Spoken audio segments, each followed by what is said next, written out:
Pertalian nasab itu hanya urusan jasmani saja. Ini anak saya, ini ibu saya jasmani. Betul nggak? Tapi jiwa sendiri-sendiri. Makanya supaya kita melepaskan pertalian nasab itu dilatih dengan cara meniup sangkakala. Saat meniup sangkakala kita sendiri-sendiri. Mereka yang sudah melepaskan kemelekatan pasti akan merelakan segala sesuatu yang ada pada dirinya untuk membahagiakan orang-orang yang di sekitar dirinya, yang perlu bantuan dirinya. Lalu sifat kikir, sifat pelit itu menjadi hilang musnah saat dimana seseorang sudah terbebas dari kemelekatan. Jadi sebetulnya sifat kikir itu pada dasarnya adalah masih tingginya tingkat kemelekatan. Paham? Ini ngaji udah terlalu jelas sebetulnya. Biasanya jadi tidak jelas. Nah, kemudian kita lihat ayat berikutnya. Dan barang siapa waman khafas mawazinuhu faulaika alladzi khasiru anfusahum fi jahannam khalidun. Dan barang siapa yang ringan timbangannya, maka mereka itulah orang-orang yang merugikan dirinya sendiri. Mereka kekal di dalam neraka jahanam. Jadi sekarang kita semakin jelas mendapatkan gambaran dari Quran. Orang yang beruntung adalah orang yang banyak kebaikannya. Banyak kebaikan berarti akibat dari dia sudah bisa menyucikan jiwanya. Nah, orang yang merugi adalah yang sedikit kebaikannya. Kenapa sedikit kebaikannya? Karena dia berhitung. Kenapa berhitung? Karena dia masih terlalu pekat, terlalu kuat kemelekatannya. Betul? Orang yang mau infak masih ngitung, itu sebenarnya penyebabnya cuma satu. Karena spidolnya permanen. Apa kalau ikut pengajian terus-menerus, Pak, bisa dihapus bekas spidolnya? Gak bisa.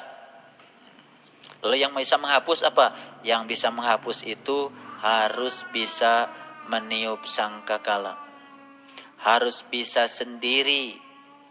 Harus bisa menentukan nasibnya sendiri. Itu. Ini kajian sangat dalam. Karena selama ini kita memiliki paradigma banyak timbangan kebaikan. Jadi kita tuh ngagemol amal. Pak Indra mah 10 gemolan. Rek asup ka surga teh berat. Nyonak gemolan.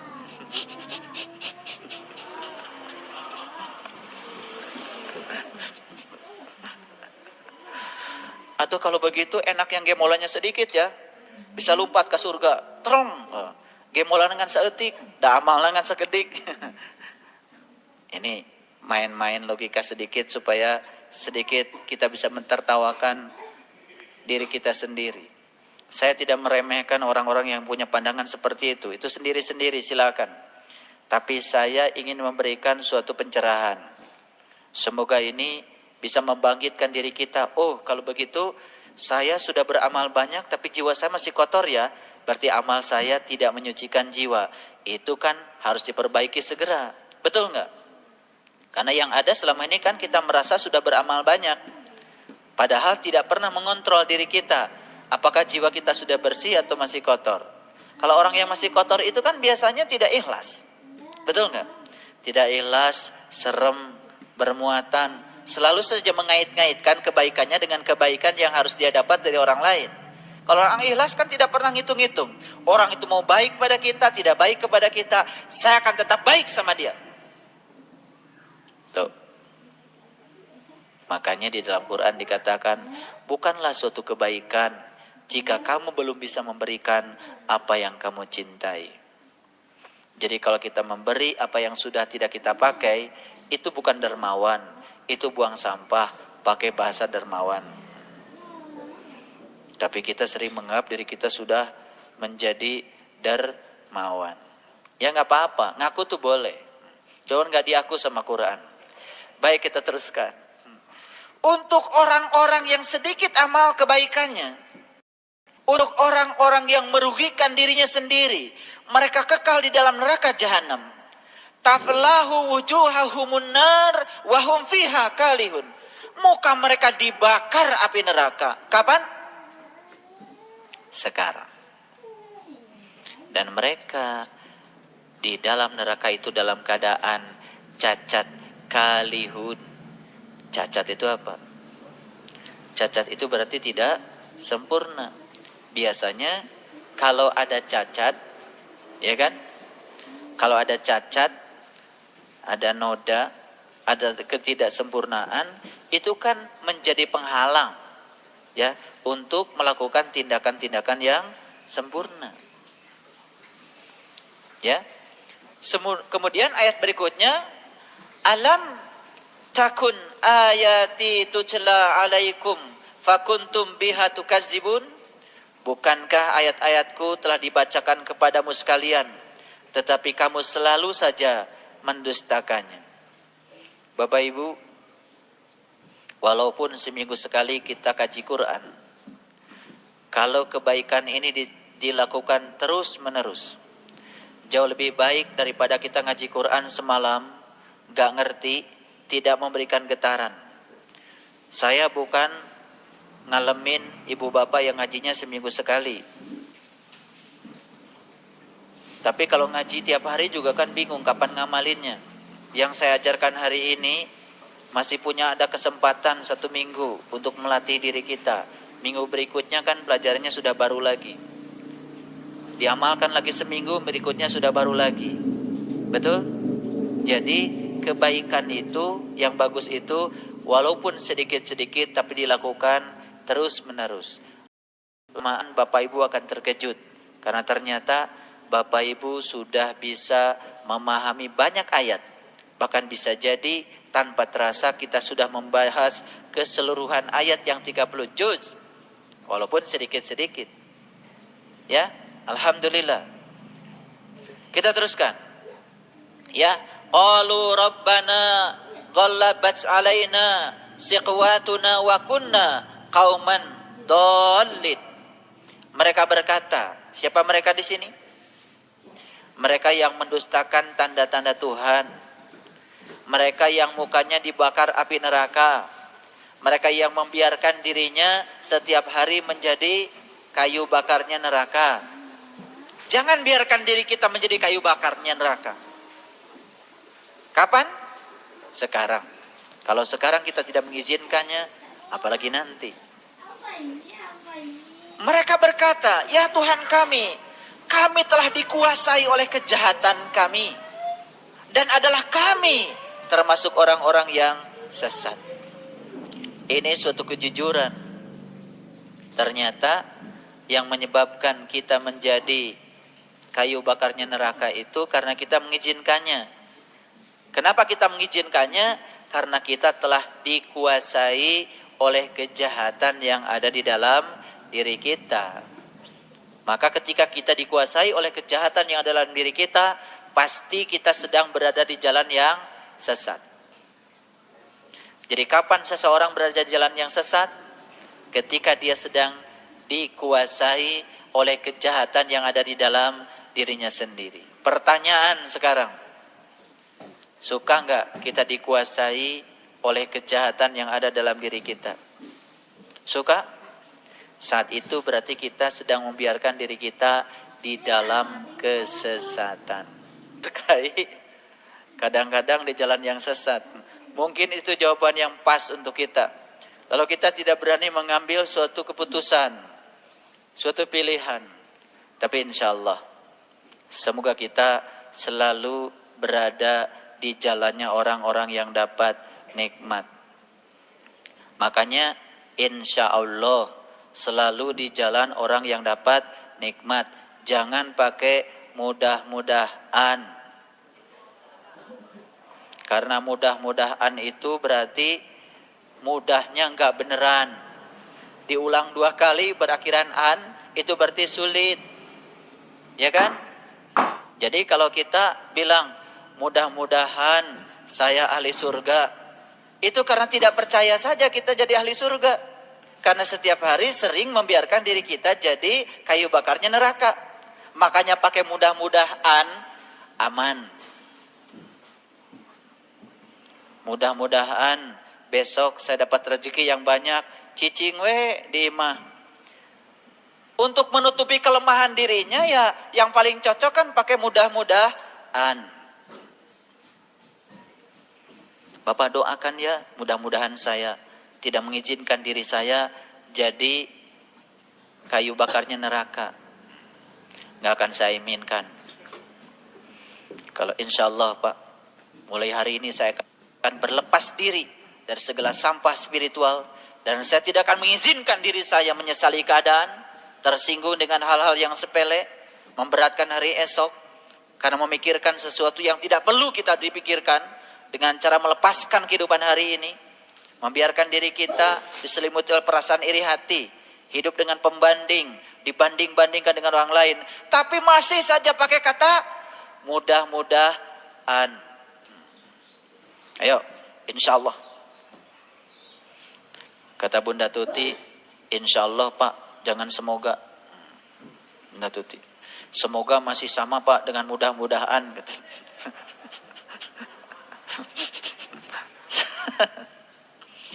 Lalu berikutnya apa? Rabbana akhrijna minha fa in udna fa inna dhalimun. Ya Tuhan kami, keluarkanlah kami dari neraka ini. Ini cerita bukan cerita nanti, ini cerita sekarang. Ya? Ini cerita sekarang. Makanya dari awal tadi, ini cerita sekarang. Makanya mereka yang memandang ditiupkan sangkakalanya nanti, ini ceritanya jadi nanti. Makanya ada dalam kurung. Betul nggak? Ini dalam kurungnya kan lebay. Dan kembalikanlah kami ke dunia. Ya Allah. Dikiranya neraka hanya ada nanti. Sekarang sudah ada. Tadi udah ngaku. Ngaku nggak tadi kita? Kan di ayat sebelumnya mereka berkata, ya Tuhan kami telah dikuasai oleh kejahatan. Dan ketika itu kami sedang berada dalam keadaan sesat. Betul nggak? Makanya ketika sesat, langsung minta pada Allah, Rabbana akhrijna minha fa in udna fa inna dhalimun. Ya Tuhan kami, keluarkanlah kami dari neraka ini. Kapan? Saat dimana kita sedang melakukan tindakan kejahatan yang kemudian membakar diri kita sendiri. Lagi adem-adem di masjid, di surga itu. Jangan doa ini. Ini doa penting itu untuk yang suka marah. Ya, apalkan doanya. Rabbana akhrijna minha fa in udna fa inna dhalimun. Ini doa penting itu. Begitu Bapak Ibu tersinggung karena orang lain menyinggung Bapak Ibu, langsung baca Rabbana akhrijna minha fa in udna fa inna dhalimun. Bagus enggak itu? Bagus kan? Ya Tuhan kami, keluarkanlah kami sekarang dari kejahatan yang menguasai diri kami. Karena kami tidak betah tinggal di tempat ini. Ayo, ini penting untuk yang ya masih gampang tersinggungan, penting nih doain. Yang sudah ngapungnya kemana-mana itu udah nggak terikat pada apapun, nggak usah dihafalkan.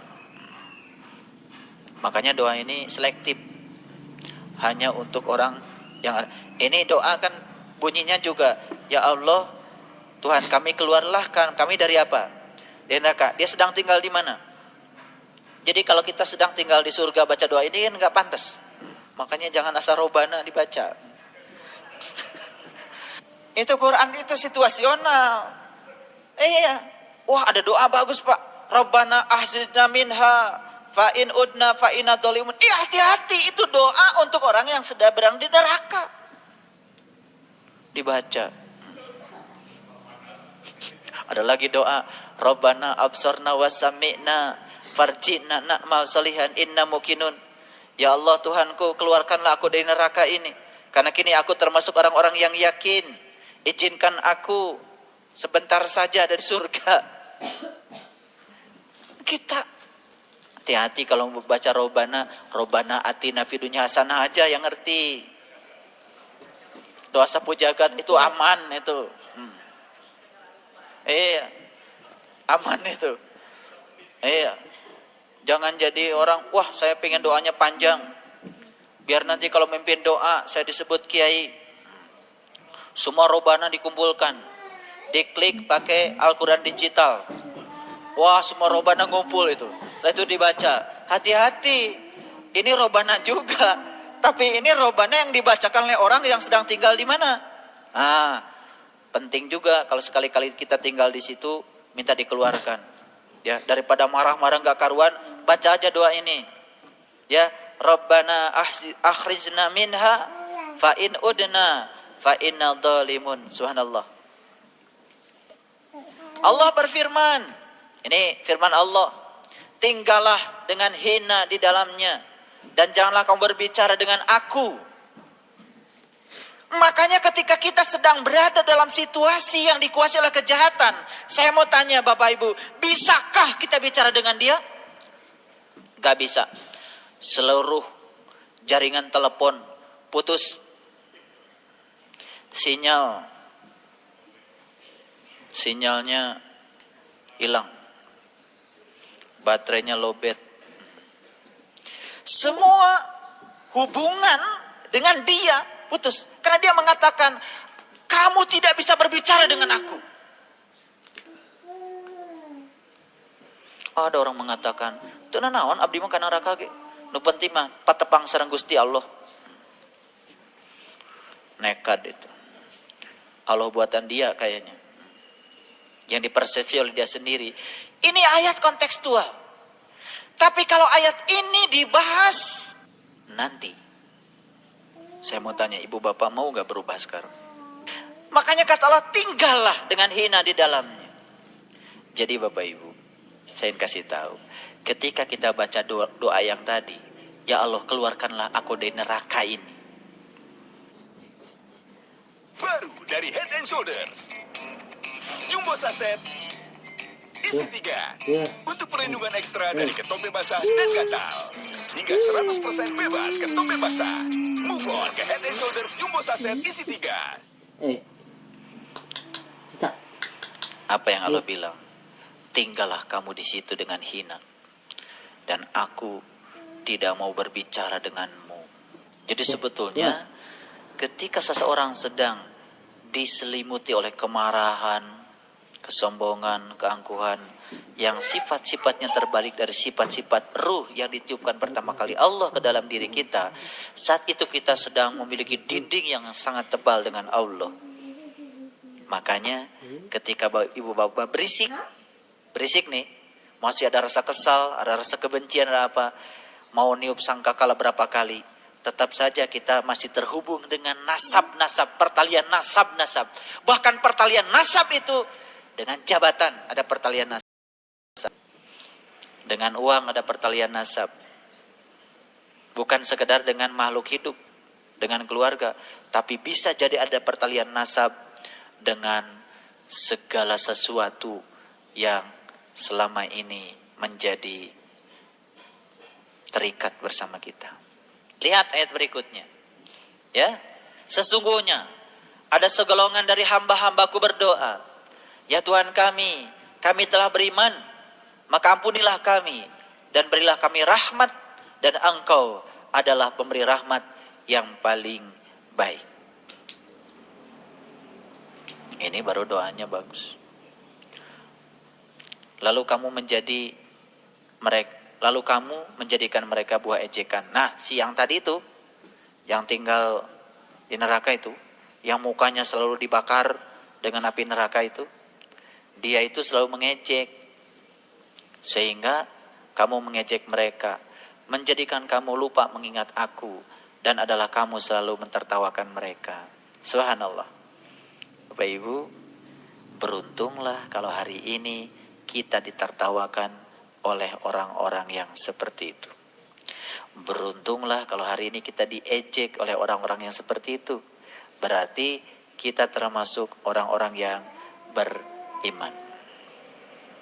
Sesungguhnya aku memberi balasan kepada mereka di hari ini karena kesabaran mereka.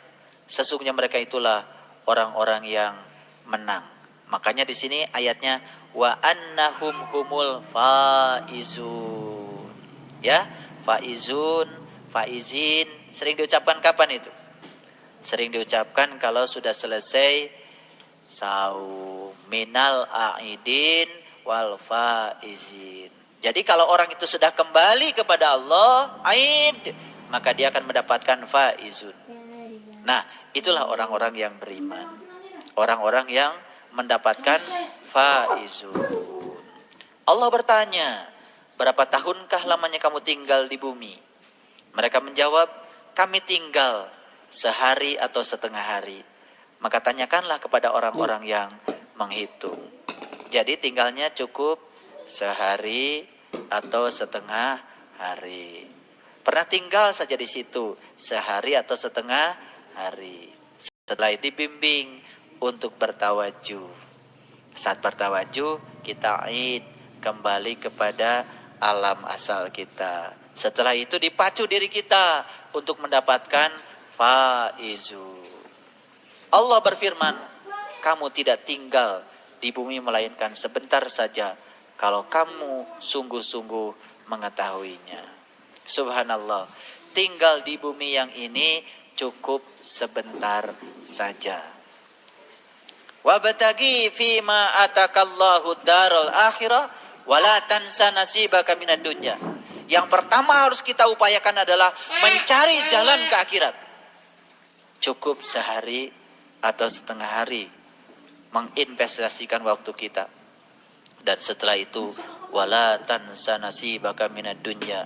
Setelah itu jangan kau lupakan bagianmu di dunia. Makanya saya tidak mengizinkan kalau ada jamaah kita setelah mendapatkan ilmu ini berhenti bekerja, mau fokus, gak ada gunanya hidup kayak gitu. Ya, saya mau pergi saja bersemedi di Gunung Semeru. Mau dapat ujian apa di Gunung Semeru? Karena sesungguhnya ujian yang sesungguhnya yang kita dapat adalah dari kehidupan yang biasa sehari-hari di lingkungan keluarga, di lingkungan masyarakat, di lingkungan kerja, di lingkungan bisnis. Disitulah ujian yang sesungguhnya. Selamat kepada hamba-hamba Allah yang telah menemukan jalan menuju akhirat dan tidak melupakan kehidupannya di dunia. Barakallahu li wa lakum. Shadaqallahul adzim. Assalamualaikum warahmatullahi wabarakatuh.